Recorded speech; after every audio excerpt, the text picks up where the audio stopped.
స్తోత్రాలు. అలాగే కూడి ఉన్న మీ అందరికీ కూడా హృదయపూర్వక వందనాలండి. అందరూ బాగున్నారా?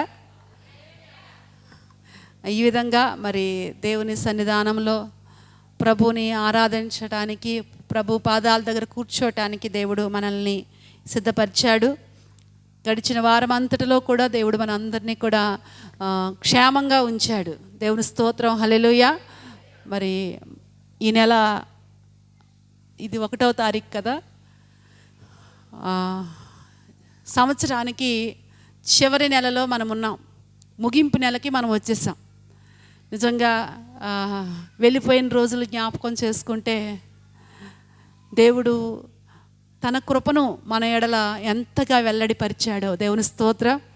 గడిచిన నెలలన్నిటిలో కూడా అనుక్షణము అనుదినము కూడా మనల్ని తన యొక్క రెక్కల చాటును దాచుకుంటూ వచ్చాడు. అవునా కదా? ఏమండి? అందుకే దేవునికి మనం ఏమిచ్చినా రుణం తీర్చలేం.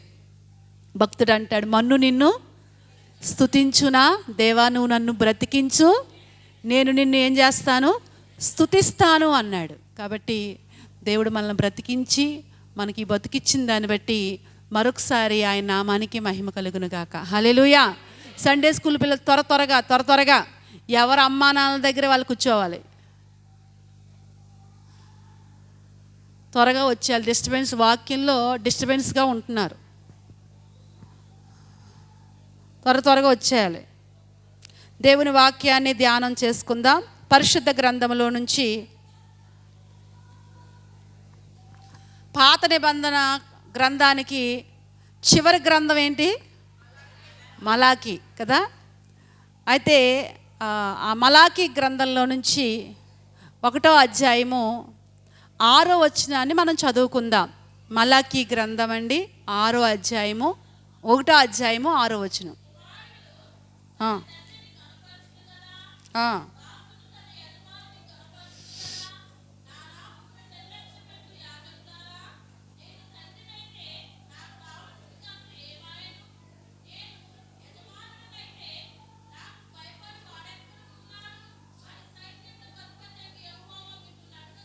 చాలండి, చిన్న ప్రార్థన చేసుకుందాం. పరిశుద్ధుడైన తండ్రి, మీ ఘనమైన నామాన్ని బట్టి మరొకసారి కృతజ్ఞతలు తెలియపరచుకుంటున్నాం.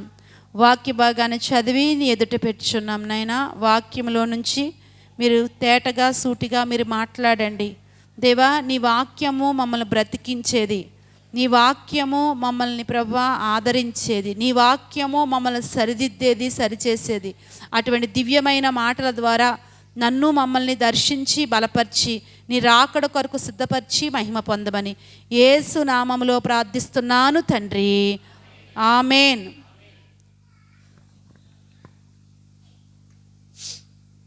దేవునికి స్తోత్రాలు. మరొకసారి కూడి ఉన్న మీ అందరికీ కూడా మరొకసారి వందనాలండి. దేవుని వాక్యంలోని మనము మరికొన్ని మాటలు ధ్యానం చేసుకుందాం. మలాకి గ్రంథంలో ప్రవక్త అయిన మలాకి ద్వారా దేవుడు మాట్లాడుచున్నాడు. దేవుని ప్రజలతో మాట్లాడుతున్నాడు, ఇశ్రాయేలు ప్రజలతో మాట్లాడుతున్నాడు. ఏమని మాట్లాడుతున్నాడు అంటే, ఈ అధ్యాయంలో చాలా దేవుడు మరి ప్రశ్నిస్తూ ఉంటాడు. అక్కడున్న ప్రజలు, ఇశ్రాయేలు ప్రజలు చాలా గర్వంగా, చాలా అహంకారంగా, చాలా తిరుగుబాటుగా మాట్లాడుతూ ఉంటారు. దేవుడు మాట్లాడుతూ ఉంటుంటే ఆ మాటకు లోబడవలసిన ప్రజలు ఏమండి, ఇదిగో మీరు నిర్లక్ష్యంగా ఉన్నారు అంటుంటే వాళ్ళేమంటారు, మేము ఎందుకు నిర్లక్ష్యంగా, ఏమి చేసి నిర్లక్ష్యంగా ఉన్నాం అన్నాడు. అక్కడ ఏమంటున్నాడు, నేను చూడండి, ఆ అధ్యాయంలో ప్రారంభము నుంచి కూడా ఏమండి దేవుడు అంటాడు, మీ ఎడల ప్రేమ చూపి ఉన్నాను అంటాడు ప్రారంభ వచనాల్లో. వీళ్ళేమంటారు, ఏమండి ఏ విషయమందు మా ఎడల నువ్వు ప్రేమ చూపావు, ఏమండి నువ్వు ప్రేమ చూపిస్తే మా పరిస్థితులు ఎందుకు ఇలా ఉన్నాయి అన్నట్టుగా వాళ్ళు ఏమండి ఒక తిరుగుబాటుతో కూడిన సమాధానాన్ని అక్కడ చెప్తూ ఉంటారు. దేవుడు ప్రశ్నిస్తున్నప్పుడు సరైన ఆన్సర్ చేయకుండా ఏమండి కయీనుని ప్రశ్నించాడు దేవుడు. ఏమని ప్రశ్నించాడు? నీ తమ్ముడైన హేబేలు ఎక్కడా అని ప్రశ్నిస్తే సమాధానం ఏంటి? నేనేమన్నా కావాలి వాడినా? ఏమండి చూడండి ఆయన సమాధానం. ఇక్కడ కూడా ప్రజలు అలాగే చెప్తున్నారు. దేవుడు ప్రశ్నిస్తుంటుంటే నువ్వు నిర్లక్ష్యంగా ఉన్నావు. నీవు మరి మీ ఎడల ఎంతో ప్రేమ చూపాను, అయినప్పటికీ కూడా మీరు నిర్లక్ష్యంగా ఉంటున్నారు. మీరు ఇంకా సరైన భయము, దేవుని గురించిన భయము మీలో లేదు. సరైన రీతిలో నన్ను గనపరచలేకపోతున్నారు అని ఒక్కొక్క మాట ఇక్కడ దేవుడు మరి వాళ్ళని అడుగుతున్న మాటలు చాలా విషయాలు మనం చూస్తూ ఉంటాం. నిజమే, ఈ రోజున మనందరినీ కూడా దేవుడు ప్రశ్నిస్తున్నాడు. నాకు భయపడువాడు ఎక్కడా? ఎవరికి? దేవునికి భయపడువాడు ఎక్కడా? దేవుని భయము అనేది దేవుని బిడ్డలమైన మన అందరము కూడా కలిగి ఉండాలి. ఎందుకంటే దేవుని భయమే మన ఆధ్యాత్మిక జీవితానికి పునాది. మన ఆధ్యాత్మిక జీవితానికి ఏంటండి పునాది? ఏంటి అంటే దేవుని భయము. దేవుని భయము లేకుండా నువ్వు ఎంత ఆధ్యాత్మికంగా ఎదిగాను అనుకున్నా అది ఒక రోజున ఏవండి ఇసుక మీద కట్టిన పునాదిలాగా కూలిపోయే ప్రమాదం ఉంది. కాబట్టి మనం ఎప్పుడూ కూడా దేవుని భయము మనం కలిగి ఉన్నప్పుడు ఆ దేవుని భయము మన ఆధ్యాత్మిక అంతస్తుకి కారణమవుతూ ఉంటుంది. దేవుని స్తోత్రం. ఈ రోజున ఆధ్యాత్మిక జీవితంలో ఎన్నో కలిగి ఉంటున్నారు. ప్రార్థన చేస్తున్నారు, దేవుని సన్నిధికి వస్తున్నారు, ఏవండి వాక్యం చదువుతున్నాం, అన్నీ చేస్తున్నాం. కానీ ఏవండి క్రైస్తవులలో ఏమి కొదువైంది అంటే దేవుని భయం కొదువైపోయింది. ఎవరి భయం అండి? దేవుని భయం కొదువైపోయింది. దేవుని భయం కొదువైపోవటం వల్ల ప్రార్థనే, జీవితం జీవితమే, భక్తే ఏమండి జీవితమే. ఎందుకు అంటే నీ భక్తికి మూలమైన దేవుని భయం లేదు. భక్తికి మూలాధారమైన దేవుని భయం నీకు లేకపోవటం వల్ల పరిశుద్ధ గ్రంథములో దేవుని భయం కలిగిన వాడు ఎలా ఉంటాడు? ఈరోజు మనం పరీక్షించుకోవాలి. అసలు నాలో దేవుని భయం ఉందా? ఏమండి ప్రశ్నకు దేవుని వాక్యము ప్రశ్నిస్తుంది, రెండోదిగా ఆన్సర్ కూడా దేవుని వాక్యమే మనకు చెప్తుంది, జవాబు కూడా దేవుని వాక్యం దగ్గరే ఉంది. కాబట్టి మనం ఈ రోజున దేవుని భయం కలిగి ఉన్నామా లేదా అనేది దేవుని వాక్యం ద్వారా మనం నేర్చుకోవాలి. ఈరోజు మనం నేర్చుకుని ఏవండి ఒకవేళ ఎంతవరకు కూడా దేవుని భయం లేకుండా బ్రతికావేమో ఈ రోజు నుంచి కూడా దేవుని భయం మనం అలవర్చుకోవాలి. దేవుని స్తోత్రం. దేవుని భయం మనలోనికి రావాలి. చూడండి, దేవుని భయం కలిగిన వాడు ఎలా ఉంటాడు అనేది 3-4 మాటలు మీ ముందు పెడతాను. పరిశుద్ధ గ్రంథములో సామెతల గ్రంథము 19వ అధ్యాయము 23వ వచనం చదవండి. సామెతల గ్రంథము 19వ అధ్యాయం. యెహోవా యందు భయభక్తులు కలిగి ఉండుట జీవ సాధనము, అది కలిగిన వాడు తృప్తుడై. దేవుని స్తోత్రం, హల్లెలూయా. ఏమండి దేవుని భయం కలిగి ఉండుట ఏ సాధనం అంట? జీవ సాధకం, జీవానికి సాధకం. అది నువ్వు జీవించటానికి సాధనం ఏంటంటే దేవుని భయం. అది కలిగిన వాడు ఎలా ఉంటాడంట? అక్కడ రాస్తున్నాడు కదా, తృప్తుడై అపాయము లేకుండా బ్రతుకును. దేవుని స్తోత్రం. దేవుని భయం కలిగిన వాడు తృప్తుడై ఉంటాడు. దేవుని భయం కలిగిన వాడు ఏం కలిగి ఉంటాడమ్మా? తృప్తి కలిగి ఉంటాడు. ఈ రోజున తృప్తి ఉందా మనిషికి అంటే ఏమండి? తృప్తి ఉందా మనకి? దేవుడు ఒకప్పుడున్న కొరతలు తీసేశాడు ప్రతి ఒక్కరికి కూడా. ఏమండి, ప్రతి ఒక్కరికి కూడా కష్టపడడానికి చేతి నిండా పని ఇచ్చాడు. అన్నవస్త్రాలకి దేవుడు ఏమీ కూడా లోడ్ చేయలేదు. కానీ దేవుడు ఇంతగా జ్ఞాపకం చేసుకున్నా కానీ నేటి కాలంలో ఏమండి లోకంలో మనుషులకి తృప్తి లేదు. వారు గొడవ మనం వదిలేద్దాం. కానీ క్రైస్తవుడిగా దేవుని కలిగిన మనలో తృప్తి ఉందా? ఏమండి, కలిగిన వాటితో తృప్తి కలిగి బ్రతుకుతున్నావా? మనం ప్రశ్నించుకుందాం. ఏమండి, తృప్తి కలిగిన వాడంట అపాయం లేకుండా బ్రతుకుతాడు. ఏమండి, మనిషి జీవితంలో అసంతృప్తి ఎప్పుడైతే వస్తుందో అప్పుడే అపాయాలకు గురైపోతాడు, కీడులో పడిపోతూ ఉంటాడు. ఉన్నదాంతో తృప్తి చెందకుండా ఏమండి ఇంకా ఏదో కావాలి, ఇంకా ఏదో లేదు అనుకుంటూ తృప్తి లేకుండా పరుగులెట్టడం వల్ల అపాయంలో పడిపోయే ప్రమాదం ఉంది. కాబట్టి నీకు దేవుడు ఏదిచ్చాడో, నిన్ను దేవుడు ఏ స్థితిలో పెట్టాడో ఆ స్థితిలో తృప్తి కలిగి నేర్చుకోవాలి. చాలాసార్లు తృప్తి అనేది ఎందుకు ఉండదు? తృప్తి లేకపోవడానికి కారణం ఏంటి అంటే, ఏమండి మనకంటే గొప్ప వాళ్ళని మనం చూస్తాం. ఎవరిని చూస్తాం?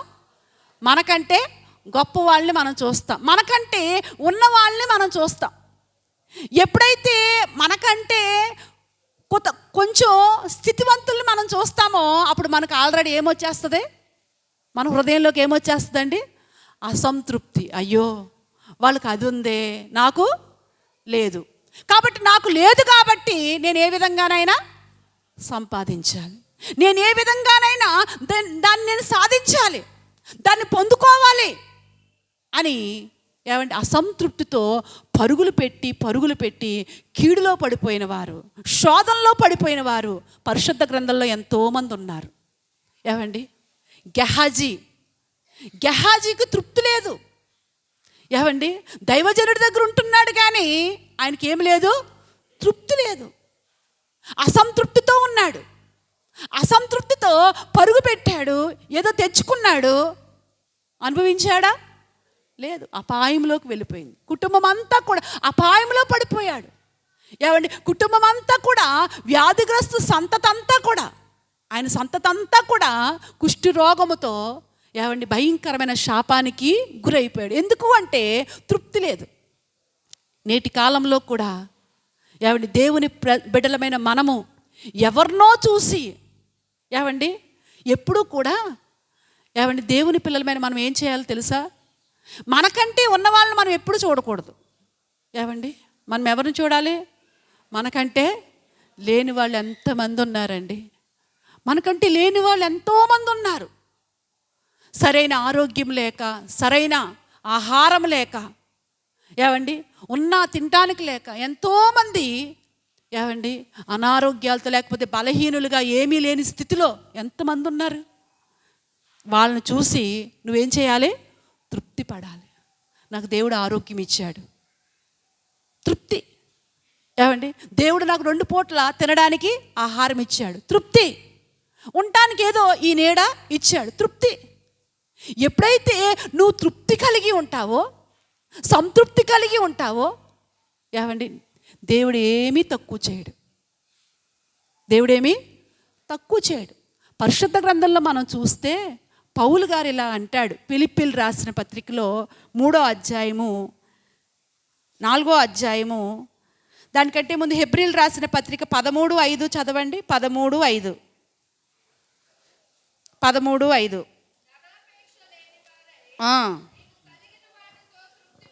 ధనాపేక్ష లేని వారై మీకు కలిగిన వాటితో తృప్తి పొంది ఉండుడి. ఏమండి, మీకు కలిగిన వాటితో తృప్తి పొందండి. దేవుడు మీకు ఏమిచ్చాడు? ఏ పని ఇచ్చాడు? ఏమండి, దానితో తృప్తి కలిగి ఉండండి. ఏమండి, ఒక జాబ్ ఇచ్చాడా? ఆ జాబ్ని బట్టి తృప్తి కలిగి ఉండండి. లేదు ఈ జాబ్ కాదు ఇంకా పెద్దదన్నట్టుగా ఏమండి ఇది మానేసుకుని దాని కొరకు పరుగులు కాదు. ఉన్నదాంతో దేవుడు ఏది ఇచ్చాడో దానిలో తృప్తి కలగడం నేర్చుకో, తృప్తి కలిగి బ్రతకడం నేర్చుకో. ఏమండి, ఎప్పుడైతే నువ్వు అలా తృప్తి కలిగి బ్రతకటం నేర్చుకుంటావో దేవుని ఆశీర్వాదం నీ ఇంటి మీద ఉంటుంది. దేవుని స్తోత్రం. ఏమండి, యోహాను యేసు ప్రభు కంటే 6 నెలలు ముందు పుట్టాడు. బాప్తిస్మిచ్చి యోహాను. ఆయన దగ్గరికి ఏమండి రక్షణ పొందాలంటే ఏం చెయ్యాలి అని అడగడానికి కొంతమంది ఆయన దగ్గరికి వచ్చినప్పుడు ఆయన ఇలాగ అంటాడు. ఏమంటాడంటే, యోహాను సువార్త 3వ అధ్యాయంలో, లూకా సువార్త 3వ అధ్యాయంలో 14వ వచనం చదవండి. లూకా సువార్త 3:14. సైనికులను మేమేమి చేయవలనని అతనిని అడిగిరి. అందుకతడు ఎవరిని బాధ పెట్టకయు ఎవరి మీదనూ అపనింద వేయకయు మీ జీతములతో తృప్తి పొంది ఉండండి. చూడండి ఏమంటున్నాడు ఇక్కడ, మీరు ఎవరిని బాధ పెట్టొద్దు. ఇదిగో మీరు ఇంత కట్టాలి అంత కట్టాలి అని అన్యాయంగా ఎవరి దగ్గర మీరు వసూలు చేయొద్దు. ఎవరిని బాధ పెట్టకయు, రెండోది అపనింద వేయకయు. మీరు అపనింద వేయొద్దు డబ్బు కొరకు, లేకపోతే మీరు నీతిమాలిన జీవితం జీవించొద్దు. మీకు కలిగిన వాటితో ఎలా ఉండండి, తృప్తి కలిగి ఉండండి. ఏమండి, అబద్ధాలతో లేకపోతే మోసాలతో ఏదో ఇంత కూర్చుకున్నాను అనుకోవద్దు. ఆ కూర్చుకున్నదంతా కూడా రేపొద్దుట ఏమండి అనుభవించటానికి ఉన్నదేమో, జాగ్రత్త. ఏమండి, మనకు ఉన్నది కొంచెమే ఉండొచ్చు, కానీ కొంచెం ఉన్నా కానీ ఏం కలిగి ఉండాలంట, తృప్తి కలిగి ఉండాలి. తృప్తి కలిగి ఉండాలి. ఎవరినెవరినో పోల్చుకుని దురాశకు వెళ్ళొద్దు. దురాశ దుఃఖానికి చేటు. ఏమండి, దురాశ దుఃఖానికి చేటని చదువుకున్నప్పుడు పాఠ్య పుస్తకాల్లో కథ ఉండేది. ఏంటది, ఒక రైతు ఒక బాతును కొనుక్కున్నాడంట. రోజు ఏం చేస్తుందంట, ఒక బంగారపు గుడ్డు పెడుతుందంట, బాతు గుడ్డు. వాడు అనుకున్నాడంట, రోజుకో గుడ్డు పెడుతుంది, అసలు దీని పొట్టలో ఎన్ని ఉన్నాయో అని అంటే దాన్ని కోసేసాడంట. ఒకేసారి ఆ గుడ్లన్నీ పొందేసుకుందామని చూసేటప్పుడు దాంట్లో ఏమున్నాయి, దురాశ దుఃఖానికి చేటు అంటాడు. కాబట్టి ఎప్పుడూ కూడా దేవుడు క్రమక్రమంగా నిన్ను అభివృద్ధి చేస్తాడు. ఏమండి, మనము దురాశతో పరుగు పెట్టడం వల్ల ఎన్నో కీడుల్లో పడిపోయే ప్రమాదం ఉంది అని దేవుని వాక్యం మనకు చాలా తేటగా సెలవిస్తుంది. జాగ్రత్త. దేవుని భయం అంటే ఏంటి, ఒక ఫోటో పెట్టుకుని అక్కడ నుంచి నిలలగలగా వణికిపోవటం కాదు దేవుని భయం అంటే. ఏమండి, లేకపోతే ఫోటో దగ్గరికి వెళ్ళి చెంపల 2 దవళ్ళు కొట్టుకుంటూ ఉంటారు కదా దేవుడి దగ్గరికి వెళ్ళి. కాదు, ఈ దేవుడు అలా చెంపలు కొట్టుకోమని చెప్పట్లేదు. దేవుని భయం నేర్పిస్తున్నాడు. దేవుని భయం అంటే ఏంటి అంటే, నీకు కలిగిన దానితో తృప్తి కలిగి ఉండు. దేవుని స్తోత్రం. నువ్వులాగుండు. ఎలా ఉండాలి, మనం మనలాగానే ఉండాలి, అంతేగాని ఎవరితోనో పోల్చుకుని కీడులో పడిపోవద్దు. కొంతమందికి ఏమండి భార్య మీద అసంతృప్తి భర్తలకి. ఏంటి అసంతృప్తి, పెళ్ళై ఎన్ని సంవత్సరాలు అయినా కానీ కొంతమందికి అసంతృప్తి పోదు. అసలు ఈమెను చేసుకున్నాను, అసలు కొంచెం కట్నం ఎక్కువ ఇచ్చే అమ్మాయిని చేసుకుంటే నా పరిస్థితి ఇంకా బాగుందును. ఏమండి, కొంతమంది ఆడవాళ్ళకి అసంతృప్తి భర్తల మీద. ఏంటి, అసలు వీడు తగలడ్డాడు నా ముఖానికి, అసలు ఈ కాకపోతే వాళ్ళని చేసుకుంటే ఇంకా నేను హై లెవెల్లో. ఏమండి, కొంతమందికి అసంతృప్తి. పిల్లలు కనేస్తారు, పిల్లలు పెద్దోళ్ళు అయిపోతారు, కానీ దాంట్లో వారిలో ఏం పోదు, అసంతృప్తి పోదు. కానీ దేవుని పిల్లలుగా దేవుడు మనల్ని ఏ స్థితిలో పెట్టాడో, ఏమండి ఏ స్థానంలో పెట్టాడో ఆ స్థానంలో ఏమి నేర్చుకోవాలి మనం, తృప్తి కలిగి ఉండడం. పుట్టుకతో రాదు ఇది. ఏం చేయాలి, దీన్ని ఏం చేయాలంట, వాక్యంలో చదువుదాం. చూడండి, ఫిలిప్పీయులకు రాసిన పత్రిక 4వ అధ్యాయము 11వ వచనం. ఫిలిప్పీయులకు రాసిన పత్రిక 4:11. అమ్మా, నాకు కొదువ కలిగినందున నేను ఇలాగూ చెప్పటలేదు, నేను ఏ స్థితిలో ఉన్నానో ఆ స్థితిలో సంతృప్తి కలిగి ఉండ నేర్చుకున్నాను. దేవుని స్తోత్రం. పౌలు గారు నేర్చుకున్నాడంట. ఏమండి, ఎవరైనా నిన్ను అడిగారు అనుకో, అమ్మ నువ్వు దేవుని సన్నిధికి వెళ్తున్నావు కదా, చర్చికి వెళ్తున్నావు కదా, నువ్వు ఏం నేర్చుకున్నావు అని ఎవరైనా అడిగారు అనుకో, నువ్వేం చెప్పాలి? సంతృప్తి కలిగి ఉండ నేర్చుకున్నాను. దేవుని స్తోత్రం. దేవుడు నన్ను ఏ స్థితిలో పెడితే ఆ స్థితిలో సంతృప్తి కలిగి ఉండ నేర్చుకున్నాను. పౌలు గారు అంటాడు, ఆకలి కొంటూ నాకు తెలుసు, కడుపు నిండా ఉండడం తెలుసు, కానీ 2 స్థితుల్లో కూడా ఎలా ఉన్నాడంట? ఆకలి కొని ఉన్నప్పుడు అయ్యో నాకు ఈ స్థితి పెట్టావేంటి ప్రభువా అని ఏడవలేదు. కడుపు నిండా ఉన్నప్పుడు నువ్వెంత గొప్ప దేవుడవో అన్నట్టుగా ఏమండి ఆయన డబల్ ఉప్పొంగిపోలేదు. 2 స్థితుల్లో కూడా ఎలా ఉన్నాడంట? సంతృప్తి కలిగి ఉండ నేర్చుకున్నాడంట. ఇది పుట్టుకతో రాదు, ఇది మనిషి స్వభావం కాదు. ఏమండి, మనం నేర్చుకుంటేనే వచ్చేది. ఏం నేర్చుకోవాలి మనం? ఈ రోజు నుంచి దేవుని భయం అంటే ఏంటి? అమ్మ, దేవుని భయం అంటే ఏంటి? సంతృప్తి కలిగి ఉండడం, తృప్తి కలిగి ఉండడం, నువ్వుగా బ్రతకడం, ఎవరిని పోల్చుకోకుండా బ్రతకడం. దేవుడు నీకు ఏ స్థితినిచ్చాడో, ఏ స్థాయినిచ్చాడో ఆ స్థాయిని బట్టి ఏమండి సంతృప్తిగా ముందుకి వెళ్ళిపోవడం. సంతృప్తి లేకపోతే ధనాపేక్షలో పడిపోతావు, సంతృప్తి లేకపోతే దురాశలో పడిపోతావు, సంతృప్తి లేకపోతే అపాయంలో పడిపోతావు, సంతృప్తి లేకపోతే కీడులో పడిపోతావు అని దేవుని వాక్యం సెలవిస్తుంది. కాబట్టి దేవుని పిల్లలమైన మన అందరము కూడా దేవుడు పెట్టిన స్థితులను బట్టి ఏం కలిగి ఉండాలట? సంతృప్తి కలిగి ఉండాలి. ఇది మొదటి మాట. దేవుని భయం కలిగిన వాడు సంతృప్తి కలిగి ఉంటాడు. రెండవదిగా మనం చూసినట్లయితే కొరింథీయులకు రాసిన పత్రిక 2వ పత్రిక 7వ అధ్యాయం 1వ వచనం చదవండి. 2వ కొరింథీయులకు రాసిన పత్రిక 7:1. ప్రియులారా, మనకు ఈ వాగ్దానములు ఉన్నవి గనక దేవుని భయముతో పరిశుద్ధతను సంపూర్తి చేసుకొనుచు. ఇక్కడ ఏమంటున్నాడంటే, రెండోది ఏంటంటే పరిశుద్ధత కలిగి ఉండుట. ఈ పరిశుద్ధత అనేది ఎవరు కలిగి ఉంటారు? పరిశుద్ధత అనేది మనలోనికి రావాలంటే దానికి మూలం ఏంటి అంటే దేవుని భయం. ఏంటంట? దేవుని భయం. దేవుని భయం కలిగిన వాడు ఏమండి ఏం కలిగి ఉంటాడట? పరిశుద్ధత కలిగి ఉంటాడు. పరిశుద్ధత కలిగి ఉంటాడు. నిజంగా యోసేపు చిన్నప్పటి నుంచి కూడా ఏం కలిగి ఉన్నాడు? పరిశుద్ధత కలిగి ఉన్నాడు. అన్నలు చాలా దుష్కార్యంతో ఉన్నారు. అన్నలు ఏమండి గొర్రెలు కాసేటప్పుడు చాలా చెడు కార్యాలు చేస్తూ ఉండేవారు. ఇంటి దగ్గర తండ్రి దగ్గరకు వచ్చి అబద్ధాలు ఆడుతూ ఉండేవారు, అబద్ధాలు మాట్లాడుతూ ఉండేవారు. వాళ్ళు చాలా దుష్కార్యాలతో ఉండేవారు అన్నలు. కానీ యోసేపు మాత్రం వాళ్ళు చేసిన చెడ్డ పనులన్నీ కూడా ఎవరికి చెప్పేవారంట? తండ్రి దగ్గరికి వచ్చి చెప్పేసేవాడు. యోసేపు ఒక ప్రత్యేకమైన వాడుగా ఉన్నాడు. ఆయన ఏమండి చెడు పనులంటే అసహించుకునేవాడు. చిన్నప్పటి నుంచి కూడా, చిన్న వయసు నుంచి కూడా దేవునికి భయపడుతూ బ్రతికాడు. దేవునికి భయపడుతున్నప్పుడు అన్నలకు నచ్చలేదు అది. ఏమండి, అన్నలకే నచ్చలేదు.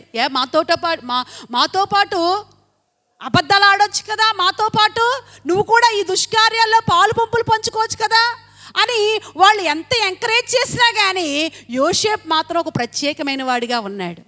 ఒప్పుకోలేదు, ఆ దుష్కార్యానికి ఒప్పుకోలేదు.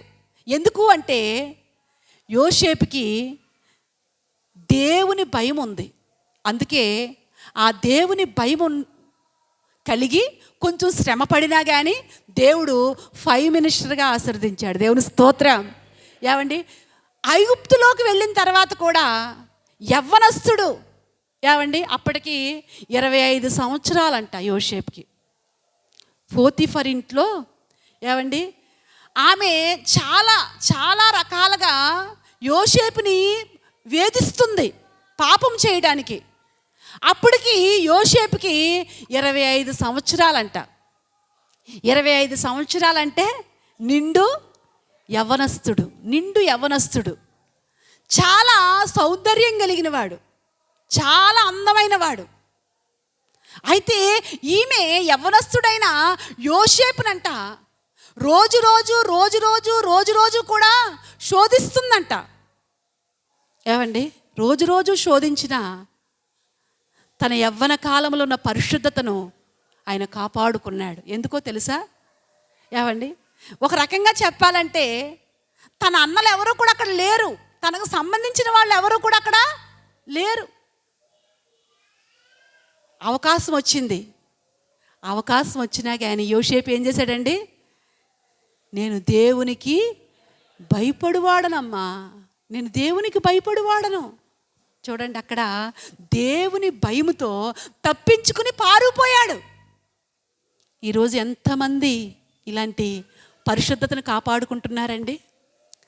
కొంతమంది బుర్రలో పాపంతో నిండిపోయాయి, అపవిత్రతతో నిండిపోయాయి. అవకాశాలు లేక అణుగుంటున్నారు. ఏమి లేక? అవకాశాలు లేక అణుగుంటున్నారు. అవకాశం ఉంటే కమిట్ అయిపోతారు. ఏమంటే అలాంటి చెత్త మంది ఉన్నారు యవనస్తుల్లో. నేటి కాలంలో చెత్త అయిపోయింది. జాగ్రత్త. ఆ రోజున యవ్వనస్తుడైన యోసేపు ఏమండి తన పరిశుద్ధతను కాపాడుకునే విషయంలో దేవుని భయం కలిగి ఉన్నాడు. దేవుని భయం. నన్ను దేవుడు చూస్తున్నాడమ్మా, నేను దేవునికి భయపడేవాడనమ్మా. ఏమండి, తన వస్త్రాన్ని ఏమండి తన దగ్గర ఉన్న ఆ క్లాత్ను వదిలేశాడు, క్యారెక్టర్ని కాపాడుకున్నాడు. దేవుని స్తోత్రం. ఏం వదిలేశాడు? క్లాత్ని ఆమె దగ్గర వదిలేశాడు, క్యారెక్టర్ని కాపాడుకున్నాడు. దేవుని స్తోత్రం. మనం కూడా క్యారెక్టర్ని ఏం చేయాలి? కాపాడుకోవాలి. మన క్యారెక్టర్ని కాపాడుకోవాలంటే కలుషితమైపోయింది లోకం. ఏమండి, అబ్బాయిల కంటే అమ్మాయిలు మేమేమి తక్కువ తినలేదు అన్నట్టుగా ఉన్నారు. భయంకరమైన విచ్చలవిడితనం, యవ్వనస్తుల్లో విచ్చలవిడితనం. వివాహమైనా కానీ ఏమండి విచ్చలవిడితనం, అక్రమ సంబంధం. ఇదంతా ఎందువల్ల అంటే ఏమండి పరిశుద్ధతను కోల్పోయి దేవుని భయం లేకపోవటం వల్ల. జాగ్రత్త. ఏమండి దేవుని కనుదృష్టిలో నువ్వు మరుగుగా ఉండలేవు. దేవుని కనుదృష్టిలో మరుగుగా ఉండలేవు. నువ్వు అనుకోవచ్చు, నన్ను ఎవ్వరూ చూడట్లేదు, నేను ఏం చేసినా చలామణి అయిపోతుంది, నేను అందరికీ కూడా మంచిదానిలాగానే కనిపిస్తున్నాను, నా పాపపు పనులు ఎవరికి కనిపించవు అనుకుంటున్నావేమో. కానీ దానికి ఒక రోజు శిక్ష, దానికి ఒక రోజు ఏమండి వచ్చే ఆ భయంకరమైన ఆ పరిస్థితి నువ్వు అనుభవించాలి సుమా. ఏమండి, నువ్వెంత పాపాన్ని సంతోషంగా జుర్రుకున్నావో నూరెంతలో దానికి పరిణామం అనుభవించాలి. దేవుడు క్షమిస్తాడు, కానీ పరిణామం మాత్రం అనుభవించాలంతే. దావీదుని క్షమించాడు దేవుడు, కానీ దాని ద్వారా వచ్చే పరిణామం పొందాడా లేదా? ఎంత ఏడ్చాడండి, ఎంత ఏడ్చాడు. కాబట్టి జాగ్రత్త.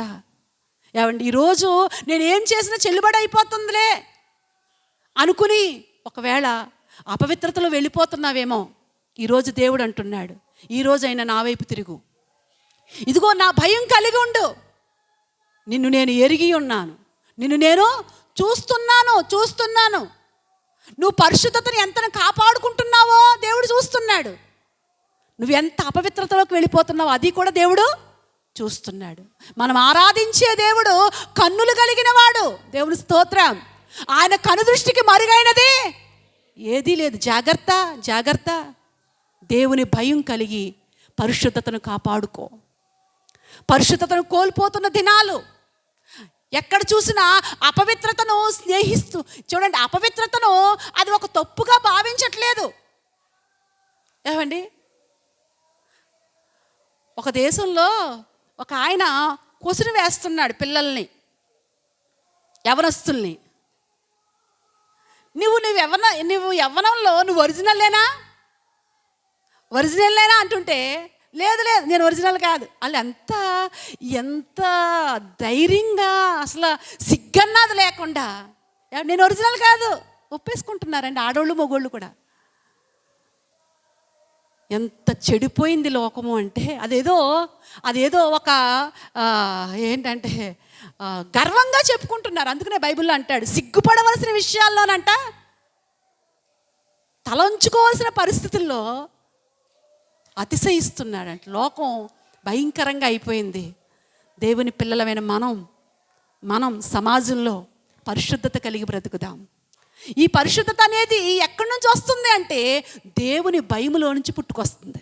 దేవుని స్తోత్రం. దేవుని భయము కలిగి పరిశుద్ధతను కాపాడుకుంటే అసలు ఆ దేవుడు నిన్ను ఎక్కడ ఉంచాలో అక్కడ ఉంచుతాడండి. ఎందుకు అపవిత్రతతో దేవుని కోపానికి గురైపోతాం? ఎందుకు ఈ రోజున ఆ కాసేపట్లో ఏదో సరదా అనుభవించుతున్నాను అనుకుంటున్నావు, తర్వాత ఏడ్చి ఎందుకు ఆ పరిస్థితులన్నీ?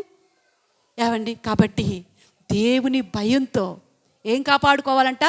పరిశుద్ధతను కాపాడుకోవాలి. యోసేపు దేవుని భయముతో ఏం చేశాడట? పరిశుద్ధతను అక్కడ ఆ కొరింథీయులకు రాసిన పత్రిక మరలా చదువుదాం, 7వ అధ్యాయం 1వ వచనం. ప్రియులారా, మనకు ఈ వాగ్దానములు ఉన్నవి గనుక దేవుని భయముతో పరిశుద్ధతను సంపూర్తి చెయ్యాలి. దేవుని స్తోత్రం. మనం ఒకప్పుడు పాపులము.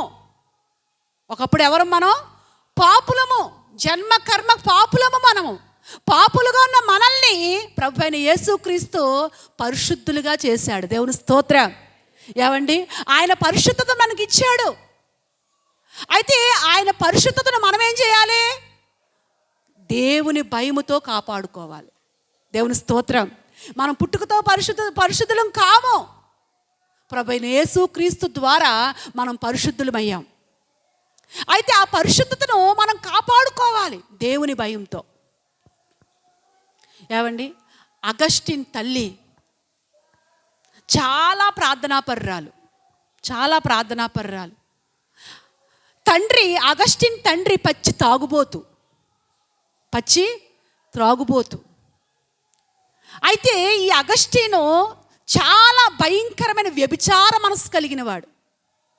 ఏవండి, వరసావాయి ఉండేది కాదంట. ఈ రోజున కూడా ఉంటారు అలాంటి వాళ్ళు. వాళ్ళకి ఏముండదు? వరసావాయి ఉండదు, తల్లి ఉండదు, చెల్లి ఉండదు. ఏవండి, వరసావాయి లేని లోకం ఇది. వరసావాయి లేని పరిస్థితులు నేటి కాలంలో. ఏవండి, ఆ రోజున ఆయన కూడా అలాంటి భయంకరమైన వ్యభిచారంలో బ్రతికేవాడంట.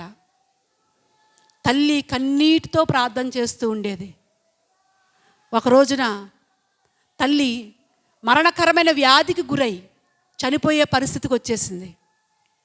అప్పుడు తోటి విశ్వాసులు అంటున్నారంట, అమ్మా, నీ కొడుకు గురించి ఎంతో ప్రార్థన చేసావు, కానీ నీ కొడుకు రక్షణ పొందకుండానే నువ్వు చనిపోతున్నావు అన్నప్పుడు ఆ మందంట, నేను చనిపోయినా కానీ నా ప్రార్థనకు మరణం లేదు అని విశ్వాసంతో ఆమె మృతి చెందింది. తర్వాత కాలంలో అగస్టిన్ ఆ తల్లి చనిపోయిన తర్వాత తల్లి ప్రార్థన బట్టి ఆయన దర్శించబడ్డాడు. యవ్వన కాలంలో దర్శించబడిన ఆయన ఏవండి మార్పు చెందాడు, మారు మనసు పొందాడు, పరిశుద్ధతలోకి అడుగుపెట్టాడు, దేవుని భయములోకి అడుగుపెట్టాడు. ఎప్పుడైతే దేవుని భయములతో అడుగుపెట్టాడో, ఎప్పుడైతే రక్షించబడ్డాడో, ఆయన పూర్తిగా ఆయన జీవితం మార్చుకున్న తర్వాత ఒక రోజునంట ఆమెతో తిరిగిన ఒక స్త్రీ ఏవండి వెతుకుతుందంట అగస్టిన్ కొరకు, దొరకలేదు. ఒకరోజు ఆయన రోడ్డు మీద వెళ్తుంటే ఆమె పైన అపార్ట్మెంట్లో ఉండేదంట. ఎవరో చెప్పారంట, ఇదిగో నీ దగ్గరికి వచ్చి అగస్టిన్ అలా వెళ్తున్నాడంటే ఈమె గబగబా మెట్లు దిగేసి ఏవండి ఆయన్ని ఎదుర్కొని అంటుందంట, ఓయ్ అగస్టిన్ ఇటు చూడు, ఏమైంది నీకు ఈరోజు? ఏమైంది ఇంతకాలం? నువ్వు ఎక్కడికి వెళ్ళిపోయావు? ఏం చేస్తున్నావు? ఇదిగో నా వైపు చూడు నేను అని పిలుస్తుంటుంటే ఆ అగస్టిన్ అన్నాడంట, అమ్మా, నువ్వేమో కానీ నేను కాదు. దేవుని స్తోత్రం. నేను కాదు, నేను కాదు. ఆ అగస్టిన్ చనిపోయాడు. ఇప్పుడున్నది ఆగస్టిన్ కాదు. దేవుని స్తోత్రం. ఏమండి, ప్రపంచంలో అగస్టిన్ ఒక మిషనరీగా దేవుని కొరకు పాటుపడిన గొప్ప దైవజనుడిగా వాడబడ్డాడు. దేవుని స్తోత్రం. దేవుని కొరకు ప్రాణాలు అర్పించిన ఒక గొప్ప దైవ సేవకుడిగా అగస్టిని దేవుడు వాడుకున్నాడు. దేవుని స్తోత్రం. హల్లెలూయా.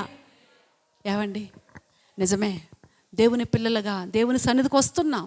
మార్పు ఉందా? ఏమండి, పరిశుద్ధత కలిగి ఉంటున్నావా? దేవుడిచ్చిన పరిశుద్ధతను కాపాడుకుంటున్నావా? అపవిత్రతలో కొట్టుకెళ్ళిపోతున్నావా? దేవుని భయం కలిగిన వాడు మొట్టమొదటిగా తృప్తి కలిగి ఉంటాడు. రెండవదిగా దేవుని భయం కలిగిన వాడు ఏం చేస్తాడట? పరిశుద్ధతను కాపాడుకుంటాడు, సంపూర్తి చేస్తాడు. ఆ రోజుకి ఆ రోజు. ఏమండి, ఆ రోజుకి ఆ రోజు మనకు పోయే రోజులే. ఏమండి, రోజు వెంబడి రోజు మనం ఎక్కడికి వెళ్తున్నాం? సమాధికి దగ్గర అవుతున్నాం. ఏమండి, అవునా కాదా? సమాధికి దగ్గర అవుతున్నాం ఆ రోజుకి ఆ రోజు. అయితే మనం అలా ఆ రోజుకి ఆ రోజు మనలో ఉన్న పరిశుద్ధతను ఏం చేసుకుంటూ ఉండాలి? సంపూర్తి చేసుకుంటూ ఉండాలి. సంపూర్ణులగు వరకు సాగిపోతూ ఉండాలి. దేవుని స్తోత్రం. ఏమండి, మొట్టమొదటిగా తృప్తి, రెండవదిగా పరిశుద్ధత, మూడవదిగా చూడండి యోబు గ్రంథం 1వ అధ్యాయం 8వ వచనం చదవండి. యోబు గ్రంథం 1వ అధ్యాయం 8వ వచనం. అందుకు యెహోవా, నీవు నా సేవకుడైన యోబు సంగతి ఆలోచించితివా? అతడు యథార్థవంతుడును చెడుతనమును విసర్జించినవాడు. దేవుని స్తోత్రం. దేవుని భయం కలిగిన వాడు చెడుతనాన్ని ఏం చేస్తాడు? ఏం చేస్తాడట?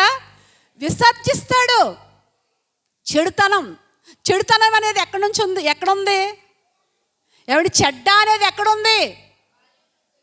ఏమండి, చాలామంది అంటారు లోకంలో ఉంది. నిజమే, లోకంలో ఉంది చెడ్డ. కానీ దానికంటే ముందు ఎక్కడుందంట? మార్కు సువార్త 7వ అధ్యాయం 21వ వచనం చదవండి. 7:21.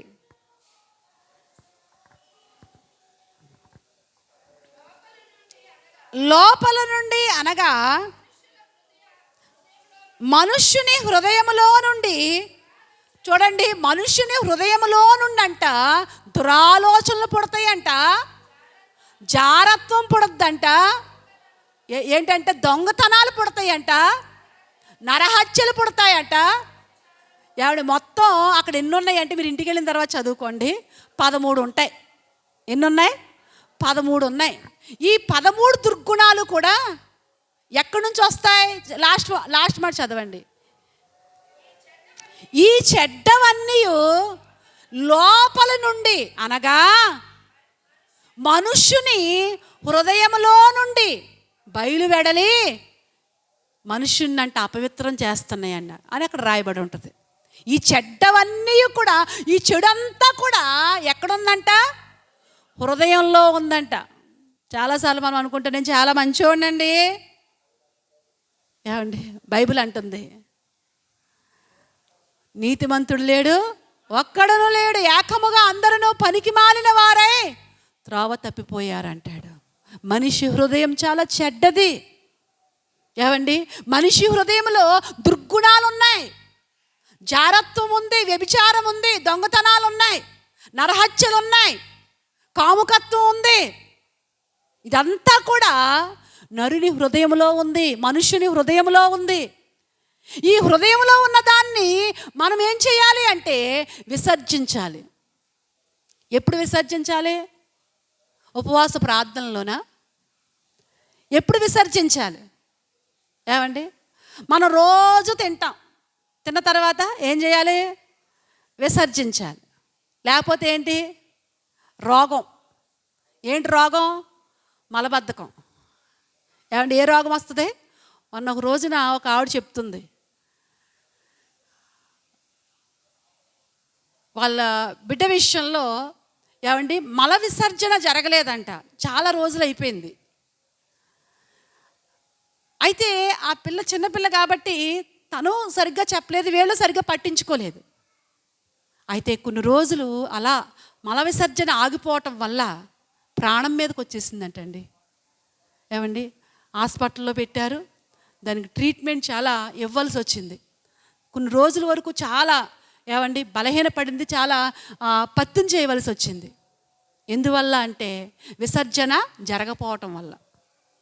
నిజమే, మనలో ఉన్న చెడండి ప్రతిరోజు మనం విసర్జించాలి. దేవుని స్తోత్రం. యోబంట ప్రతిరోజు కూడా నిత్యము కూడా ఏమంటే అరుణోదయమునే లేచి ఆయనలో ఉన్న చెడును విసర్జిస్తూ ఉండేవాడంట. దేవుని స్తోత్రం. అందుకే ఆరోగ్యంగా ఉన్నాడు ఆత్మీయంగా. ఏమండి, మనం రోజు విసర్జిస్తేనే మనం ఆరోగ్యంగా ఉంటాం, మనం శారీరకంగా. అలాగే ఆత్మీయంగా కూడా మనం ప్రతిదినము కూడా మనలో ఉన్న చెడు ప్రభు దగ్గర ఏమండి ఒప్పుకొని మనలో ఉన్న ఆ చెడును జయించేవారిగా మనం ఉండాలి. దేవుని స్తోత్రం. ఈ చెడును ఎవడు గుర్తిస్తాడు అంటే దేవుని భయం కలిగినవాడు.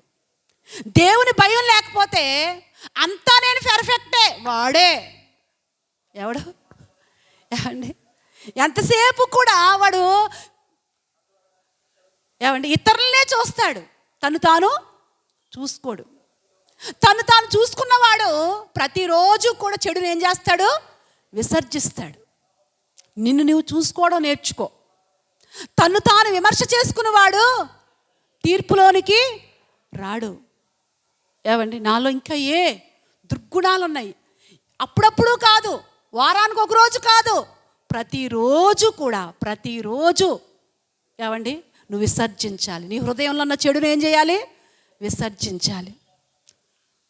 అప్పుడే నీ హృదయం పరిశుద్ధత కలిగి ఉంటుంది. దేవుని స్తోత్రం.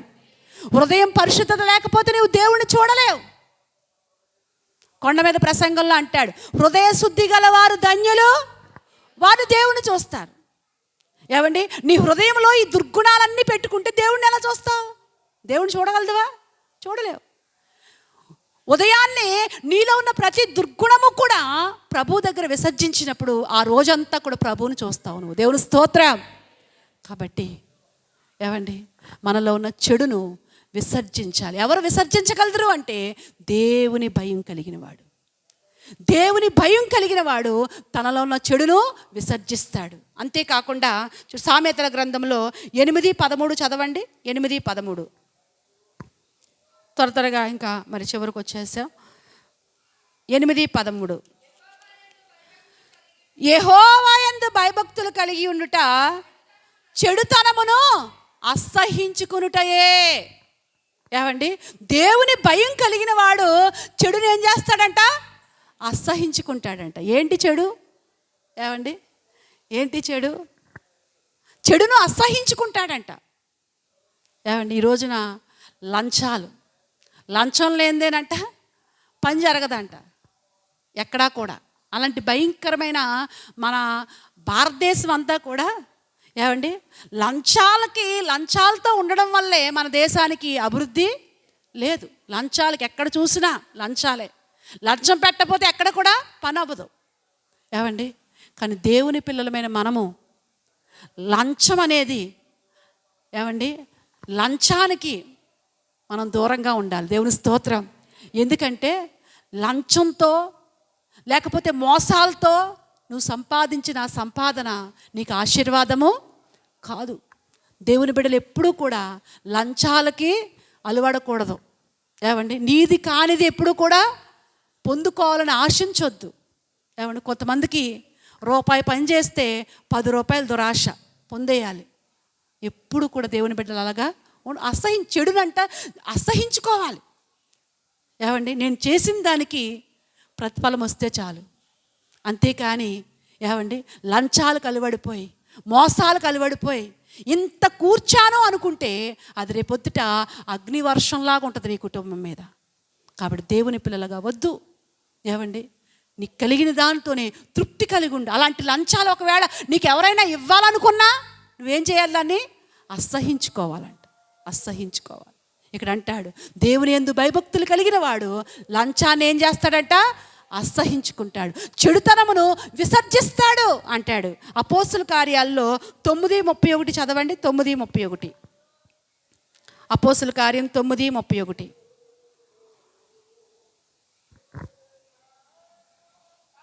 కావున యోదయ గలిలయ సమరయ దేశమంతటా సంఘము క్షేమాభివృద్ధి పొందుచు సమాధానము కలిగి ఉండెను. మరియు ప్రభువునందు భయమును పరిశుద్ధాత్మను ఆదరణను కలిగి విస్తరించుచుండెను. దేవుని స్తోత్రం. దేవుని భయం ఉన్న చోట సమాధానం ఉంటుంది. ఏముంటుందమ్మా? దేవుని భయం ఉన్న చోట క్షేమాభివృద్ధి ఉంటుంది. దేవుని భయం ఉన్న చోట ఆదరణ ఉంటుంది. దేవుని భయం ఉన్న చోట సంఘం విస్తరిస్తూ ఉంటుంది. దేవుని స్తోత్రం. అపోస్తుల కాలంలో సంఘమంట దేవుని భయం కలిగి ఉన్నారు. అందుకనే ఒకరి ఎడల ఒకరు ఏం కలిగి ఉన్నారట? సమాధానం కలిగి ఉన్నారంట. ఆవిడతో నేను మాట్లాడతామేంటి అనుకోలేదు. ఏమండి, ఎందుకంటే వారిలో దేవుని భయం ఉంది. ఒకరికంటే ఒకరు తగ్గించుకున్నారు. అక్కడ వారు సమాధానం కలిగి ఉన్నారు. ఏమండి, ఒకరిని ఒకరు ఆదరించుకుంటున్నారు. ఆదరించుకోవడం అంటే ఏమండి, కష్టంలో నలిగిపోతున్న వారు, ఇబ్బందుల్లో సంఘములో ఉన్నప్పుడు మనం వాళ్ళని ఏం చేయాలండి? ఆదరించాలి. ఏమండి, ఆదరించాలి. ప్రభు ఉన్నాడమ్మా, దేవుడు సహాయం చేస్తాడు, దేవుడు విడిచిపెట్టడు అని మనం ఆదరించాలి. ఎవరు ఆదరించగలరు అంటే దేవుని భయం కలిగిన వారు. దేవుని భయం ఉన్న చోట ఆదరణ ఉంటుందంట. దేవుని భయం ఉన్న చోట సమాధానం ఉంటుందంట. దేవుని భయం ఉన్న చోట ఏమండి, సంఘానికి ఏం కలిగిస్తారంట? క్షేమము కలిగిస్తారంట. దేవుని స్తోత్రం. సంఘానికి క్షేమం కలిగించేవారిగా ఉండాలి. సంఘానికి ఎవరు క్షేమం కలిగిస్తారు? దేవుని భయం కలిగిన వారు. దేవుని భయం లేకపోతే ఏమండి, సంఘానికి హాని వచ్చినా, అయ్యో ఇది సంఘానికి క్షేమం కాదని తెలిసినా ఏమండి, వారు మార్చుకోరు, వారు దిద్దుకోరు. ఎందుకంటే వారికి ఎవరి భయం లేదు? దేవుని భయం లేదు కాబట్టి. దేవుని భయం కలిగిన వాడు, నాకు నష్టమైనా పర్లేదు కానీ సంఘం ఎలా ఉండాలి? క్షేమం కలిగి ఉండాలి. దేవుని స్తోత్రం. ఎందుకంటే సంఘము దేవునిది. ఏమండి, సంఘానికి శిరస్సు ఎవరై ఉన్నారు? క్రీస్తు అయి ఉన్నాడు. కాబట్టి మన అందరము కూడా అవయవాలమై ఉన్నాం. మన ప్రవర్తన, మన మాట, మన నడవడిక ఏమండి సంఘానికి క్షేమాభివృద్ధి కలిగించాలి. అంతేగాని ఈవిడ సంఘానికి వెళ్తుందండి, ఈమె జీవితంలో ఏమి లేదు, మార్పు లేదు అన్నట్టుగా మనం ఉండకూడదు.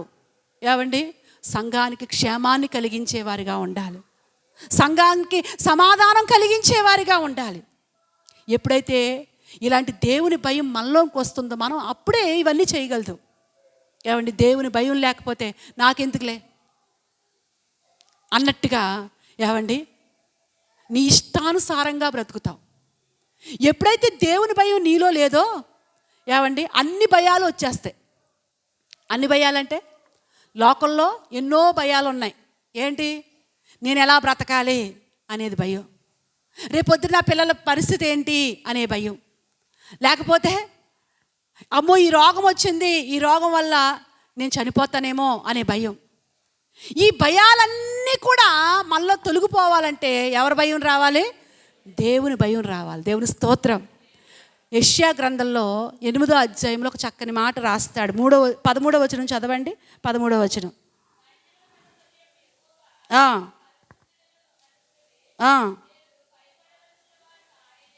మీరు భయపడవలసిన వాడు ఆయనే. ఆయన కోసమే మీరేం చేయాలి? దిగులు పడవలెను. అప్పుడు ఆయన మీకు దేవుని స్తోత్రం ఎలా ఉంటాడంట? ఆయన పరిశుద్ధ స్థలముగా ఉంటాడంట. ఆయన ఏమండి నీకు ఒక కోటగా ఉంటాడంట. నీకు ఒక భద్రత కలగజేస్తాడు. ఎప్పుడు అంటే మనము దేవుని భయం కలిగి ఉన్నప్పుడు. ఈ రోజున సంఘంలో అన్నీ ఉన్నాయి కానీ ఎవరి భయం లేదు? దేవుని భయం లేదు. అన్నీ ఉన్నాయి కానీ దేవుని భయం మాత్రం లేదు. దేవుని భయం లేకపోవటం వల్ల భవిష్యత్తుని గురించిన భయం, ఏమండి ఏమైపోతానో అనే భయం, రకరకాల భయాలు మనిషిని ఆవరించేశాయి. కానీ దేవుని భయం నీలో ఉంటే, ఆ ఒక్కటి నీలో ఉంటే ఆయన పరిశుద్ధ కోటగా నీకు ఉంటాడంట. దేవుని స్తోత్రం. కాబట్టి మనం దేవుని భయం కలిగి ఉందాం. పరిశుద్ధ గ్రంథంలో ఏమండి దేవుని భయం కలిగిన ఒకళ్ళిద్దరిని జ్ఞాపకం చేసుకుని ముగించుకుందాం. ఏమండి దేవుని భయం కలిగిన అబ్రహాముని మనం జ్ఞాపకం చేసుకుందాం. చూడండి ఆది కాండము దానికంటే ముందు చూడండి దేవుని భయం ఎక్కడి నుంచి మనం పొందుకుంటాం. ఏమండి దేవుని భయం పొందుకోవాలంటే ఎలా పొందుకుంటాం అనేది ఒక 3 మాటలు మీకు చూపిస్తాను. చూడండి ఇర్మియా గ్రంథం 32:40 చదవండి. 32:40 త్వరగా తీయండి.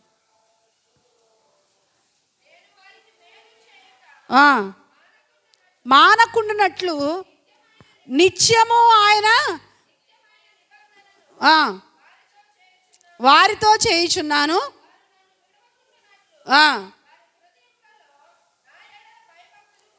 దేవుని స్తోత్రం. దేవునికి దగ్గర అవ్వాలని ఆశ ఉంటే, ఏమండి నీవు దేవునికి దగ్గరయ్యే కోల్ని కూడా దేవుడు అంట నీలో ఏం పుట్టిస్తాడు?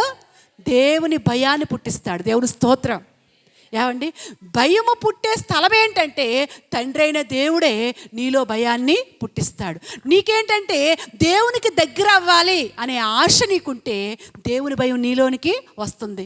రెండవదిగా 119వ కీర్తన 31 చదవండి. 119:31 త్వరగా 119:31. నీ శాసనములను హత్తుకుని నన్ను సిగ్గుపడనీయకుము. విశాలపరిచినప్పుడు 31 నీ వాక్య భయము. ఏమండి వాక్యం అంట భయాన్ని పుట్టిస్తుంది. ఏం పుట్టిస్తుంది? దేవుని వాక్యం. 119వ కీర్తనలో 31 కాదు, అది 31వ వచనం అనుకున్నాను. అయితే వాక్యము దేవుని భయాన్ని పుట్టిస్తుంది. మొట్టమొదటగా తండ్రి అయిన దేవుడు మనకి భయాన్ని పుట్టిస్తాడు. రెండవదిగా దేవుని వాక్యము మనకి దేవుని భయాన్ని పుట్టిస్తుంది. మూడవదిగా చూసినట్లయితే యెషయా గ్రంథము 11:2 యెహోవా ఆత్మ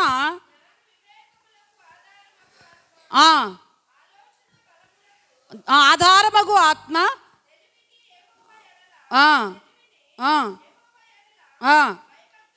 భయభక్తులు పుట్టించు ఆత్మ. దేవుని స్తోత్రం. చూడండి మూడవదిగా దేవుని ఆత్మ, పరిశుద్ధాత్మ దేవుడే భయానికి ఆధారం. దేవుని స్తోత్రం. ఏమండి భయానికి ఆధారం ఎవరు? పరిశుద్ధాత్మ దేవుడు. తండ్రి అయిన దేవుడు, కుమారుడైన వాక్యం, పరిశుద్ధాత్మ దేవుడు. కాబట్టి భయాన్ని మనలో పుట్టించేవాడు ఆయన. దేవుని భయాన్ని మనలో కలగజేసేవాడు ఆయన. ఈ రోజున దేవుని భయం నువ్వు కలిగి ఉన్నావా? ప్రశ్నించుకో. ఏమండి ఆనాడు ఆది అపోస్తులు ఏమండి సంఘం విస్తరించటానికి, ఏమండి వారు అంతగా సువార్త ప్రకటించటానికి, దేవుని కొరకు బ్రతకటానికి మనం అధ్యాయాలు తిరగేసి చదివినట్లయితే, ఏమండి 2వ అధ్యాయం దగ్గర నుంచి అపోస్తుల కార్యాలు 2వ అధ్యాయం దగ్గర నుంచి 8వ అధ్యాయం వరకు కూడా వారు దేవుని భయంతో కొనసాగారు. దేవుని భయం కలిగి ఉన్నారు. దేవుని భయముతో సంఘం విస్తరించింది. ఏమండి దేవుని భయాన్ని వారు కలిగి ఉన్నారు. ఈ రోజున దేవుని భయం మనలో ఉందా? ఏమండి దేవుని భయం నీలో ఉంటే క్రమశిక్షణ కలిగి ఉంటాం. ఏ శిక్షణ?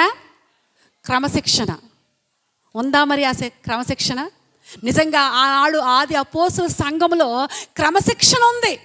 ఎందుకంటే వారు దేవుని భయం, దేవుడు వారికి దేవుని భయాన్ని పుట్టించాడు. ఈ రోజున సంఘాల్లో దేవుని భయం లేదు కాబట్టే ఏం లేదు? క్రమశిక్షణ లేదు. చిన్న విషయంలోనే క్రమశిక్షణ లేదు. ఏమండి, ఆరాధన ఎన్ని గంటలకి? 8 గంటలకి. కానీ ఎప్పుడు 9ంటికి వచ్చేవాళ్ళు కొంతమంది, 9:30కి వచ్చేవాళ్ళు కొంతమంది. ఎందుకంటే క్రమశిక్షణ లేదు. ఒక ట్రైన్కి వెళ్ళాలంటే టయానికంటే ముందు హడావుడు పడిపోతూ ఉంటాం. ఎందుకని? ట్రైన్ వెళ్ళిపోద్దని. కానీ దేవుని సన్నిధికి వచ్చినప్పుడు అలాంటి ఆతృత నీలో ఉందా? దేవుని భయం కలిగిన వాడు, అమ్మో 8 గంటలకు ఆరాధన కాబట్టి త్వరగా వెళ్ళాలి. ఏమండి, ఆదివారం పనులు శనివారమే పూర్తి చేసుకోవాలి. ఒకవేళ ఆదివారం మిగిలిపోయే పనులు వెళ్ళాక చేసుకో, నష్టమేమీ లేదు కదా. ఒకరోజు, వారానికి ఒక రోజు నష్టమేమీ కాదు కదా. కాబట్టి దేవుని పిల్లలుగా క్రమం కలిగి ఉండాలి. దావీదంట ఏమండి, తను దేవుని భయం కలిగి ఉన్నాడు, తన పిల్లలకి దేవుని భయం నేర్పించాడంట. 34వ కీర్తనలో 11వ వచనం చదవండి. 34:11.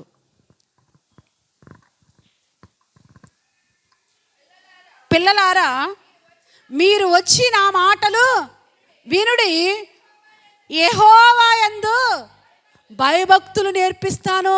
దేవుని స్తోత్రం. పిల్లల్ని ఏమంటున్నాడు? పిల్లలారా రండి, నేను మీకేం చేస్తాను? భయభక్తులు నేర్పిస్తాను. నీ బిడ్డలకు ఏం నేర్పిస్తున్నావు నువ్వు? ఏమండి, నీవు క్రమశిక్షణలో లేనప్పుడు నీ బిడ్డలకు ఎలా నేర్పించగలదు? ఏమండి, నోటి మాటల కంటే మన జీవితంలో క్రమశిక్షణ అలవర్చుకున్నప్పుడే మన బిడ్డలు బాగుపడతారు, మన బిడ్డలు ఆశీర్వాదకరంగా ఉంటారు. మనలో తల్లిదండ్రులుగా మనలో క్రమశిక్షణ లేకపోతే మన బిడ్డలకు క్రమశిక్షణ రావడం అనేది చాలా కష్టం. కాబట్టి దేవుని బిడ్డలుగా ఇక్కడ దావీదు అంటాడు, పిల్లలారా రండి, నేను మీకు ఏం చేస్తాను? భయభక్తులు నేర్పిస్తాను. నిజమే, ఒక తల్లిగా ఒక తండ్రిగా నువ్వు క్రమశిక్షణ కలిగి ఉండు, నీ పిల్లలకు నేర్పించు, దేవుని భయాన్ని నేర్పించు. నువ్వు క్రమశిక్షణ లేకుండా వారికి నేర్పించిన వాళ్ళకి రాదు. కాబట్టి దేవుని పిల్లలు మనందరము కూడా దేవుని భయాన్ని కలిగి ఉందాం. నిజంగా దేవుని భయం కలిగిన అబ్రహాం ఎంతగా ఆశీర్వదించబడ్డాడంటే 1-2 మాటలు చదువుకుని ప్రార్థన చేసుకుందాం. 22వ అధ్యాయము, ఆదికాండం 22వ అధ్యాయం 12వ వచనం చదవండి. 22:12.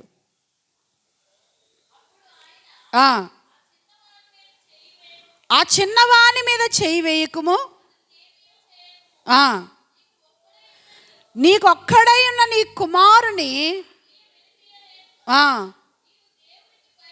నీవు దేవునికి ఏం చేయవాడవు? భయపడువాడు. నిజమే, అబ్రహాము దేవునికి భయపడువాడు. నిజంగా దేవునికి భయపడువాడు కాబట్టే ఏమండి, దేవుని ప్రత్యక్షత ఎప్పటికప్పుడు పొందుకుంటూ ఉన్నాడు. ఏమండి, దేవుని భయం ప్రత్యక్షతలోకి నేను నడిపిస్తూ ఉంటుంది. దేవుని భయం కలిగిన వాడు కాబట్టే విధేయత చూపించాడు. దేవుడు అన్నాడు, ఇదిగో సున్నతి చేయి అనగానే మారు మాట మాట్లాడలేదు, విధేయత చూపించాడు.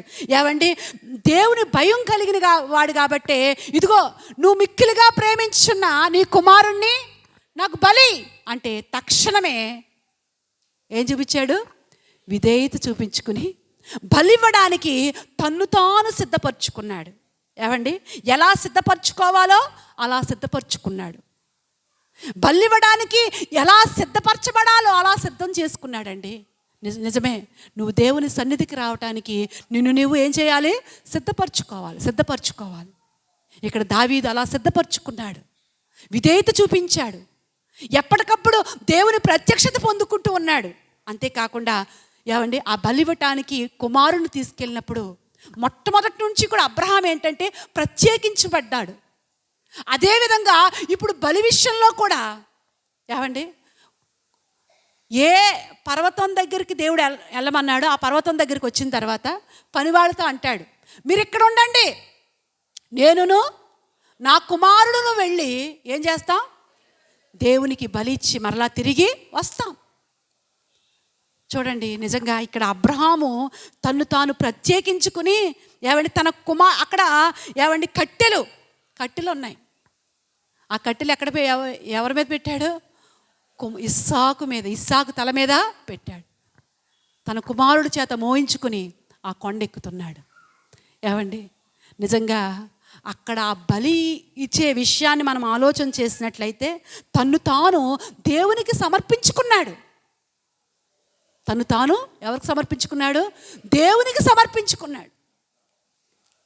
నా కుమారుడి కంటే అందరికంటే కూడా నువ్వే నాకు ఎక్కువ అన్నట్టుగా తను తానే దేవునికి సమర్పించుకున్నట్లుగా ఇక్కడ దేవుని వాక్యాన్ని మనం చూస్తాం. దేవుని స్తోత్రం. నిజమే, మనమే దేవునికి ఏం చేయాలి? సమర్పించుకోవాలి. దేవునికి సమర్పించుకోవాలి. ఏమండి, దేవుని భయం అంటే ఏదో మాటలతో చెప్పేది కాదు. సమర్పణా జీవితం. సమర్పణా జీవితం. దేవుని కొరకు నువ్వేమి సమర్పించావు? ఏమండి, దేవుని కొరకు నువ్వు ఎలా బ్రతుకుతున్నావు? ఏమండి, చాలామందిలో సమర్పణ జీవితం ఉండదు. మాటలు ఎన్నో చెప్తూ ఉంటారు, కానీ దేవుని కొరకు ఏం చేసావు? దేవుని కొరకు ఏం చేస్తున్నావు నువ్వు? ఏమండి, ఏమి సమర్పించావు? ఇక్కడ బిడ్డనే ఏమంటే తన కుమారుణ్ణే సమర్పించేశాడంట. తనంటే ఏమండి ప్రేమే ఆయనకి, కానీ దేవుడి కంటే ఎక్కువ నా బిడ్డ కాదు అని గొప్ప సమర్పణ కలిగి ఉన్నాడు. అందుకనే దేవుడు అంటున్నాడు, ఇదిగో ఇందు మూలముగా నీవు నాకు భయపడువాడు. ఏది నీ సమర్పణ? ఏమండి, దేవునిలో ఎలాంటి సమర్పణ కలిగి ఉన్నావు? దేవుని పనిలో ఎలాంటి సమర్పణ కలిగి ఉన్నావు? నువ్వు సమర్పణ కలిగి నీ బిడ్డలకు సమర్పణ నేర్పించాలి. అప్పుడే ఏమండి దేవుని భయం కలిగిన వాడని దేవుడు సాక్ష్యమిస్తాడు. దేవుని స్తోత్రం. సమర్పణ లేకుండా ఏదో నేను పై మాటలు చెప్పి ఏమండి దేవుని భయం నాకు ఉందంటే అది చెల్లేది కాదు. అబ్రహాముతో ఇందు మూలముగా నువ్వు దేవునికి భయపడేవాడు. దేవుని పని కొరకు ఇదిగో ఈ సంవత్సరం అంతా దేవుడు కాపాడాడు. ఇదిగో దేవునికి నేను ఈ విధంగా సమర్పణ కలిగి ఉన్నాను, దేవుని కొరకు ఇదిగో ఇలాంటి సమర్పణ నేను కలిగి ఉన్నాను అని ఏదైనా చెప్పగలదువా? ఏవండి, నువ్వు సమర్పణ కలిగి ఉన్నా కలిగి లేకపోయినా దేవుని ఏది కూడా ఆగదు. దేవుడు ఎంతవరకు నడిపించుకోవాలో అంతవరకు నడిపించుకుంటూ ఉంటాడు. కానీ నీ సమర్పణ దేవుడు చూస్తాడు. దేవుని స్తోత్రం. హల్లెలూయా. కాబట్టి అబ్రహామును ఏవండి అప్పటి వరకు కూడా ఒక రకమైన ఆశీర్వాదం, తర్వాత ఇందు మూలముగా అంటాడు. ఇందు మూలముగా అక్కడ కింద వచనాల్లో రాస్తాడు, బహుగా ఏమండి అబ్రహాముని ఎత్తుపట్టుకుని దేవుడు వాడుకుని భూలోక వంశములన్నిటికీ కూడా ఆశీర్వాదకరంగా చేసుకున్నాడు. దేవుని స్తోత్రం. నిజమే. మరొక ఆయన యోసేపు, దేవుని భయం కలిగి ఉన్న యోసేపు. ఏమండి అన్నలందరూ యాకోబు చనిపోయిన తర్వాత అన్నలందరూ వచ్చి అంటారు, యోసేపు ఇంతవరకు మమ్మల్ని పోషించావు, ఇప్పుడు తండ్రి లేడు, మమ్మల్ని ఏం చెయ్యొద్దయ్యా, మమ్మల్ని ఇంక ముందు కూడా పోషించయ్యా అన్నప్పుడు యోసేపు అంటాడు, నేను దేవుని స్థానం అందు ఉన్నానా? నేను దేవునికి భయపడేవాడను, నేను దేవుని స్థానంలో నేను, మిమ్మల్ని పోషించేది నేను కాదు దేవుడు. ఏమండి నేను కాదు దేవుడు. ఏమండి తన్ను తాను చూపించుకోవటానికి ఇష్టపడలేదు. మరుగై ఉన్నాడు యోసేపు, తగ్గించుకుని ఉన్నాడు. దేవుని భయం కలిగిన వాడు తగ్గించుకుని బ్రతుకుతాడు. ఏమండి అబ్రహాము దేవుని భయముతో భూలోక వంశంలో ఆశీర్వదించబడ్డాడు. యోసేపు దేవుని భయముతో ఫలించెడు కొమ్మగా ఆశీర్వదించబడ్డాడు. ఈ రోజున నీలో దేవుని భయం ఎంత? మనల్ని మనం పరీక్షించుకుందాం. దేవుడి మాటలు దీవించును గాక. ఆమేన్. ప్రార్థన చేసుకుందామండి. నీ యొక్క భక్తి ఇసుక మీద కట్టినట్లే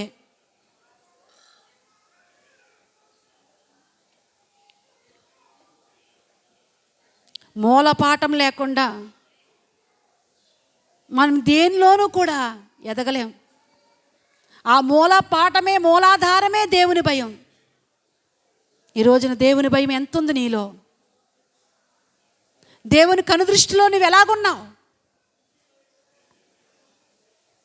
ఫలానా బిడ్డ ఇదిగో నాకు భయపడువాడని దేవుడు సాక్ష్యం ఇవ్వగలడా నీ కొరకు? మనుషుల ముందు ఒకవేళ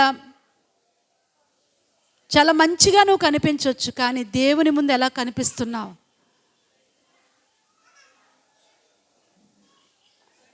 ఎప్పుడైనా ఆలోచించావా? ప్రార్థన చేద్దామండి, అందరం ప్రార్థన చేద్దాం.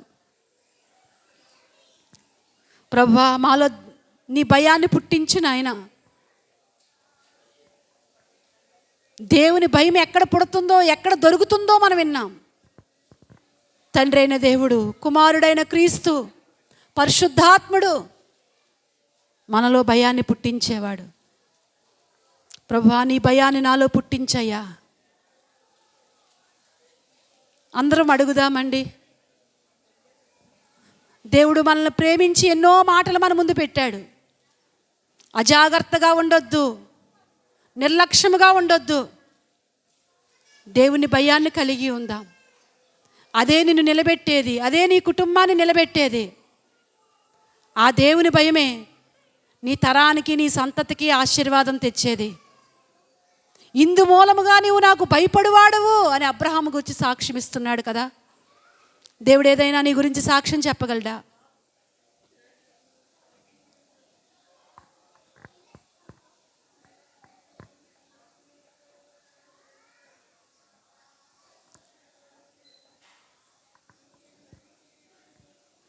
యోసేపు, ఇదిగో నేను దేవునికి భయపడువాడను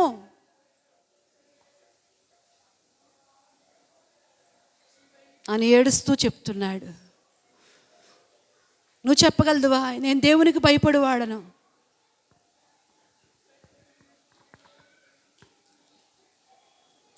ప్రార్థన చేసుకుందామండి.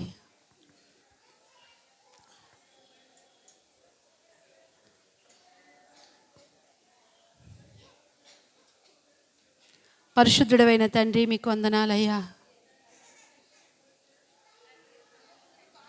ఇంతవరకు నాతో మాట్లాడావు, మాతో మాట్లాడావు నాయన. సంఘము నీ భయము కలిగి ఉండాలని, నీ భయము కలిగి ఉన్నప్పుడు ఏ విధంగా వారు విస్తరించారో, ఏ విధంగా వారు క్షేమాభివృద్ధి పొందుకున్నారో ఎన్నో విషయాలు మా ముందు పెట్టావు తండ్రి. నీకు భయపడువాడు ఎలా బ్రతుకుతాడో కూడా నీ వాక్యంలో నుంచి ఎన్నో మాకు నేర్పించావయ్యా. మాతో మాట్లాడిన ప్రతి మాట కూడా మరలా మరలా మరలా మరలా మేము జ్ఞాపకానికి తెచ్చుకుని ఆ ప్రకారంగా బ్రతకటానికి మీరు మాకు సహాయం చేయండి. ఆనాడు అబ్రహాము నీకు భయపడువాడు కాబట్టి నీ మూలముగా భూలోక వంశములన్నిటినీ ఆశీర్వదిస్తానన్నావు. యోసేపు నీకు భయపడువాడు కనుక ఫలించెడు కొమ్మగా వ్యాపించటానికి వాడుకున్నారు. నేటి కాలంలో మేమందరము కూడా నీ భయాన్ని కలిగి మా సంతతికి ఒక ఆశీర్వాదకరంగా, ఒక దీవెనకరంగా ఉండడానికి మమ్మల్ని అందరినీ వాడుకోమని ప్రార్థన చేస్తున్నాను. నీ భయము నాయన ఎక్కడ దొరుకుతుందో మీరు మాతో మాట్లాడారు. తండ్రి అయిన దేవుడుగా నీకు సమీపముగా ఉన్నప్పుడు అయ్యా, నీతో మేము కలిసి ఉన్నప్పుడు నువ్వు మాకు భయాన్ని పుట్టించే దేవుడువని, వాక్యము మా హృదయంలో పెట్టుకున్నప్పుడు మాకు భయాన్ని పుట్టించే కుమారుడుగా ఉన్నావని, పరిశుద్ధాత్ముడుగా మాకు భయాన్ని పుట్టించేవాడువని, మా భయానికి, మాలో భయం పుట్టడానికి ఆధారమని మీరు మాతో ఎన్నో విషయాలు మాతో మాట్లాడారయ్యా.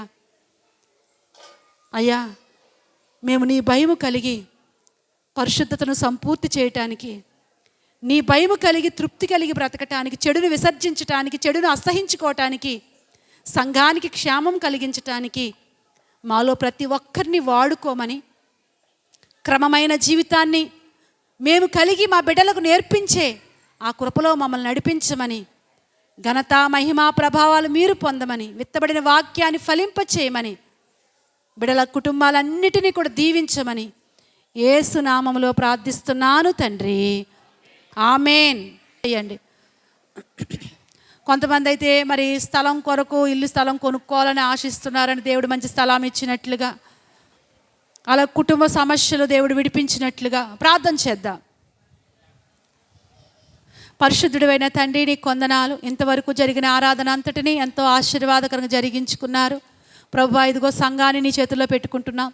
ఎవరైతే సమస్యలతో ఉన్నారో విడిపించండి, ఎవరైతే అనారోగ్యాలతో ఉన్నారో జ్ఞాపకం చేసుకోండి.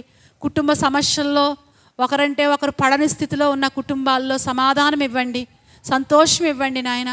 ప్రభువా, ఇదిగో ప్రభువా, మరి ఇల్లు కట్టుకోవాలని, స్థలం కొనుక్కోవాలని ఆశ కలిగి ఉన్నారు. వారి విషయంలో కూడా మీరు సహాయం చేయండి ప్రభువా. ఇదిగో సంవత్సరం పూర్తి చేసుకుని మరో సంవత్సరంలో అడుగు పెడుతున్న బిడ్డలు ఉన్నారు, వారిని మీరు జ్ఞాపకం చేసుకోండి.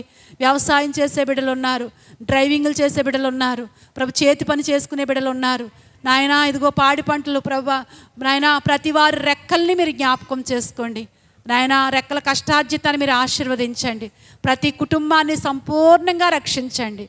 మేమందరము కూడా సంతృప్తి కలిగి దేవా నీలో ముందుకు సాగిపోయే కుటుంబాలుగా ప్రతి కుటుంబాన్ని మీరు ఆశీర్వదించి మహిమ పొందమని, పసిబిడ్డ మొదలుకుని వృద్ధుల వరకు కూడా నీ కృపాక్షేమములతో ఆదరించి ఆశీర్వదించమని త్వరగా రాబోతున్న యేసయ్య పరిశుద్ధ నామములో ప్రార్థించి స్తుతించి అడిగి వేడుకుంటున్నాం పరమ తండ్రి. ఆమేన్. తండ్రి అయిన దేవుని ప్రేమ, కుమారుని యొక్క యేసుక్రీస్తు కృప, పరిశుద్ధాత్మ కన్యని సహవాసం ఎప్పుడు ఎల్లప్పుడూ కూడిన మనకును ఇరులోక పరిశుద్ధులకును సదాకాలము తోడై కడవరకు నడిపించి ఆదరించునుగాక. ఆమేన్. ఆమేన్. అందరికీ వందనాలండి. వందనాలు.